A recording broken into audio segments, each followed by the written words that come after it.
burnout qëtëtorin, na bëhet me vu syze. Shumë sipërmarrës mendojnë se problemi i tyre është stresi i biznesit, por në fakt nuk është.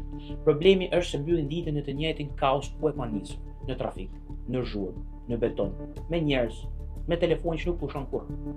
Imagjino tani, ti kthehesh vetëm për pak minuta larg qenës së Tiranës dhe të zgjohesh çdo mëngjes pranë liçenit, pranë ajrit të pastër dhe pranë xhimbejve.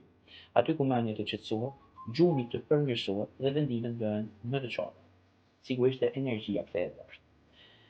Sepse natyra nuk është luks o shok të mi. Për një sipërmarrës natyra është një aset që rrit performancën. Dhe kur performanca jote rritet biznesi, rritet marrëdhëniet dhe rritet cilësia e jetës. Ndoshta investimi më i mirë që mund bësh këtë vit nuk është një biznes i ri, por është vendi ku do të jetosh me familjen. Dhe nëse kërkon një shtëpi pranë liçenit të Florës, që të jap një standard jetese, nuk shkruaj fare në koment dhe do të tregoj disa nga mundësitë më të mira që janë aktualisht në Florë.